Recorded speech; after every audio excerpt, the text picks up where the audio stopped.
South India Shopping Mall, The Wedding Mantra, Sarikotta Wedding Collection, South India Shopping Mall.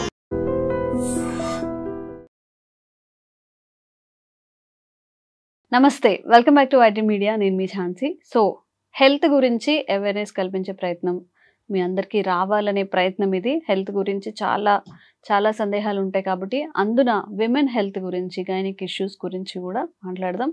ప్రస్తుతం అంతా ఉన్నారు senior gynaecologist Sravanthi Gadiraju గారు. ఈరోజు ఒక మంచి టాపిక్, అందరికీ యూస్ఫుల్ అయ్యే టాపిక్, అందరూ కావాలి అనుకునే టాపిక్ గురించి మాట్లాడదాము. నమస్తే మ్యామ్. నమస్తే ఝాన్సీ. ఎలా ఉన్నారు? గుడ్ ఝాన్సీ. మ్యామ్, కొంతమందిలో సంహౌ ప్రెగ్నెన్సీ కన్సీవ్ అవ్వలేక చాలా ఇబ్బంది పడుతూ ఉంటారు కదా. సో ఏదో చెప్తూ ఉంటారు, పీరియడ్ ముందు పీరియడ్ తర్వాత ఏవో సమ్ డౌట్స్ ఉంటాయి, అండ్ ఫుడ్ హ్యాబిట్స్ మార్చుకోవాలని, లైఫ్ స్టైల్ మార్చుకోవాలని చెప్పి. ఎవరైనా కానీ పిల్లల కోసం ఎక్కువగా ప్రయత్నిస్తున్న వాళ్ళకి మీ తరఫు నుంచి ఎలాంటి సజెషన్స్ ఇస్తారు? See anything is planned. ఇంతకుముందు కూడా మనం ఎప్పుడో టాపిక్ మాట్లాడినప్పుడు అనుకున్నాం, ఏదైనా ప్లాన్ చేస్తే అది ప్రాపర్ గా వర్కౌట్ అవుతుంది.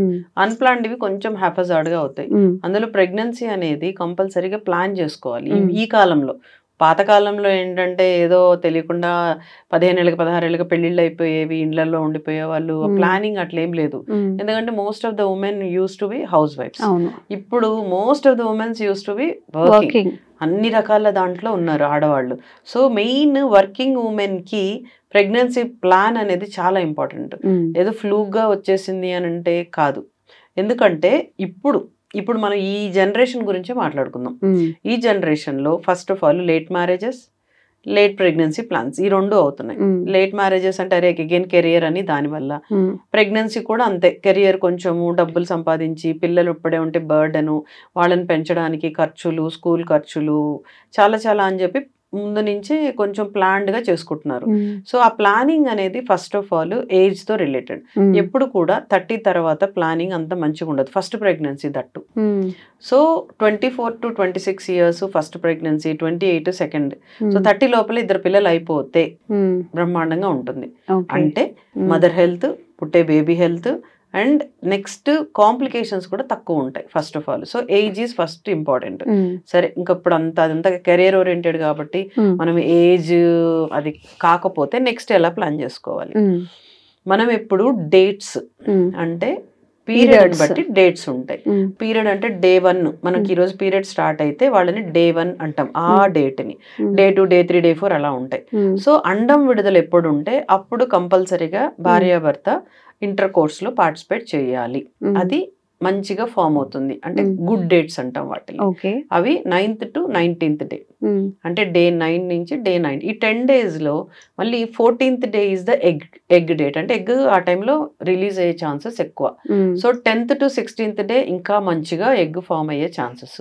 సో ఈ day 1, day 2, day 3, day 9, day 10 ఎలాగ అనుకుంటామంటే రెగ్యులర్ పీరియడ్ ఉండే వాళ్ళకి మాత్రమే అది వీలవుతుంది. ఇర్రెగ్యులర్ పీరియడ్ అంటే 35 days కు, 40 days కు, 60 days కు అట్లా వచ్చే వాళ్ళకి ఈ ఎగ్ డేట్ ని మనం చెప్పలేము. సో ఎగ్ డేట్ ఎలా చెప్పగలుగుతాము? రెగ్యులర్ పీరియడ్ అంటే 90% వాళ్ళకి రెగ్యులర్ పీరియడ్స్ ఉంటాయి. అంటే 28 days cycle, or 30 days cycle, or 35 days cycle. అంటే వీళ్ళకి ప్రతి 30 days కి వస్తుంది, అలాగే ప్రతి 35 days కి పీరియడ్ వస్తుంది. సో వాళ్ళకి ఈ 9th to 19th day or very good dates. Egg release బాగుంటుంది. ఆ టైంలో కంపల్సరీ భార్యాభర్త కలవండి అనేది మనం ఇచ్చే సజెషన్. ఇర్రెగ్యులర్ డేట్స్ ఉండే వాళ్ళకి కష్టం, అందుకని వాళ్ళకి కొంచెం ట్రీట్మెంట్స్ ఇస్తాం. రెగ్యులర్ చేసి తర్వాత ప్రెగ్నెన్సీ ప్లాన్ చేస్తాం. ఇప్పుడు అందరికి పీసీఓడి ఉండడం బట్టి ఎక్కువ ఇర్రెగ్యులర్ పీరియడ్స్ ఉంటున్నాయి. సో వాళ్ళకి ఏం చేస్తాము అంటే రెగ్యులర్ చేస్తాము. ఫస్ట్ రెగ్యులర్ చేసేసుకొని అంటే సైకిల్ ని మంత్లీ వన్స్ అన్నట్లు చేసేసుకొని ఒక 3 months తర్వాత ఎగ్ పీరియడ్ ని మనం విత్ మన డేట్స్ క్యాలిక్యులేట్ చేసుకోవచ్చు. అది వన్ ఆఫ్ ద మంచి, చాలా బాగా కూడా అది రియాక్ట్ అవుతుంది. రెగ్యులర్ చేసుకొని ప్లాన్ చేస్తే వర్కౌట్ అవుతుంది. సెకండ్ ఏంటి అని అంటే వీళ్ళకి ఇంకో డౌట్స్ ఏముంటాయి అని అంటే, మాకు ఇంకా బాగా తెలియాలి బికాస్ మేమంతా వర్కింగ్ ఉమెన్. మా హస్బెండ్ నైట్ డ్యూటీ ఉంటే నేను మార్నింగ్ డ్యూటీ ఉంటాను. సో మాకు ఎలాగుంది కలవడము అనేది పెద్ద సమస్య. ఇప్పుడు ఉండే దాంట్లో అసలు ఐటీ పీపుల్ పాపం వాళ్ళు ఏంటంటే చాలా హెవీ వర్క్ చేసి ఇట్లా డ్రైన్ అయిపోతారు. అలాగే ఫిజికల్ యాక్టివిటీ ఉండే వాళ్ళు కూడా సెక్స్ మీద కూడా ఇంట్రెస్ట్ లేకుండా పోతుంది. ఇప్పుడు ఒకటి ఏజ్, లేట్ ఏజ్ వల్ల 30 తర్వాత పెద్దగా యాక్టివిటీస్ ఉండవు వాళ్ళకి బ్రెయిన్ లో. తర్వాత ఎప్పుడు చూసినా సంపాదించాలి, టార్గెట్ అచీవ్ చేయాలి, వీటి మీద ఉండి సెక్స్ మీద మనకి ఇప్పుడు స్టడీస్ షోయింగ్ ఇంట్రెస్ట్ తగ్గుతుంది. దానివల్ల ఏమవుతుంది, అమ్మో డైలీ పార్టిసిపేట్ చేయాలా, ఆ టైంలో స్ట్రెస్ ఫీల్ అవుతారు. స్ట్రెస్ ఫీల్ అయ్యి ఏమవుతారు, సరిగ్గా చేయలేకపోతారు. అంటే మగవాళ్ళకి ఎరెక్షన్ అనేది అవసరం. స్ట్రెస్ఫుల్ గా ఉన్నప్పుడు అవి సరిగ్గా వర్కౌట్ కావు. సో వాళ్ళకి కౌన్సిలింగ్ ఇస్తాం ముందే. So how you are comfortable, if you alternate డేసా, ఎలా ఉంటాయి వాళ్ళని బట్టి వాళ్ళకి, అంటే డిపెండ్స్. పేషెంట్ అనము, క్లయింట్ అంటాం వీళ్ళని. వీళ్ళిద్దరిని భార్యాభర్తలు కూర్చోబెట్టి ఒక చిన్న కౌన్సిలింగ్ ఇచ్చి, సో మీకు ఇలా కంఫర్టబుల్లా, అంటే main active participant always male, మగవాళ్ళు, వాళ్ళు కంఫర్టబుల్ గా ఉండాలి. అలాగే ఆడవాళ్ళకి కూడా అది ఉండాలి, అంటే ఆ మూడ్ అట్లా ఉంటేనే అది సక్సెస్ఫుల్ అవుతుంది. సో ఇద్దరు ఇన్వాల్వ్మెంట్, ఎమోషనల్ బాండింగ్, అది కూడా మెకానికల్ కాకుండా ఎమోషనల్ గా లవ్, అఫెక్షన్, అవి ఎప్పుడు ఇంపార్టెంట్. అప్పుడు ఆ ఎగ్ స్పర్మ్ మంచిగా కలిసి ఒక పిండం ఫామ్ అయ్యేదానికి ఛాన్స్ ఉంటుంది. So good dates with regular participation with emotional bonding, ఇవి చాలా చాలా ఇంపార్టెంట్. ఇవి కాకుండా ఇంకేంటి, అందరికి డైట్, అంటే ఆహారపు అలవాట్లు. ఆహారపు అలవాట్లకు వస్తే మనం ఎప్పుడు చెప్పేది హెల్దీ డైట్ అంటాము. సో ఒబేసిటీ ఉండేవాళ్ళు బరువు తగ్గాలి ప్రెగ్నెన్సీ ముందు, అది చాలా ఇంపార్టెంట్. ప్లానింగ్ చేసుకునేటప్పుడు అంటే రెగ్యులర్ ఎక్సర్సైజ్, డైట్ చేసుకోవాలి. డైట్ లో ప్రోటీన్ డైట్ ఎక్కువ పెట్టుకోండి, ఫైబర్ డైట్ ఎక్కువ పెట్టుకోండి. ఎప్పుడు చెప్పేది వాటర్ శాతం ఎక్కువ తాగాలి, ఎందుకంటే యూరిన్ ఫ్రీగా పోవాలి. యూరిన్ లో మంట గానీ, దురదలు గానీ, నొప్పి గానీ ఇలాంటివి ఉండకూడదు. సో అందుకని dietary changes, dry fruits, regular fruits, vegetables అంటే కీరా, క్యారెట్, అంటే సలాడ్ టైప్ ఎక్కువ తినడము.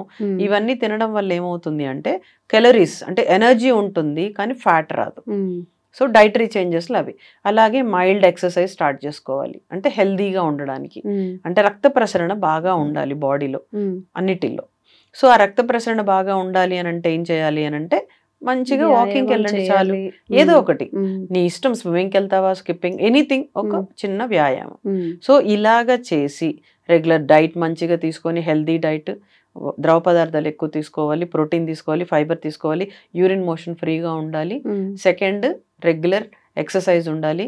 థర్డ్ టైం, అంటే good dates, wife and husband కూర్చొని ఎగ్ డేట్స్ చూసుకోవాలి, ఆ డేట్ మిస్ కాకుండా చూసుకోవాలి. సెకండ్ అది. ఫోర్త్ పాయింట్ ఏంటి, మెకానికల్ కాకుండా ఎమోషనల్ బాండింగ్ తోటి వాళ్ళు పార్టిసిపేట్ చేయాలి. ఇవన్నీ చేస్తే సక్సెస్ఫుల్ గా ప్రెగ్నెన్సీ అనేది వస్తుంది. ఓకే. సో ఎవరైనా కానీ లాంగ్ టర్మ్ ప్రెగ్నెన్సీ కోసం ట్రై చేస్తుంటే మనం చెప్పిన ఈ 4 టిప్స్ అనేవి ఖచ్చితంగా గుర్తుపెట్టుకోండి. ఎందుకంటే కన్సీవ్ అవ్వడం, అంటే పిల్లలు పుట్టడం అనేది మన ఇండియాలో అండ్ మనకి కూడా పర్సనల్గా చాలా అదొక ఎమోషనల్ బాండింగ్. కాబట్టి ఇది వేరేలా తీసుకోవడం, లేకపోతే వేరే కామెంట్ చేయడం అలా కాకుండా ఎవరైతే యూస్ఫుల్ అనుకుంటున్నారో వాళ్ళకి ఫార్వర్డ్ చేయండి. And thank you ma'am, thank you so much. Sir, one life lesson what medicine has taught you. Whatever you can do without expecting.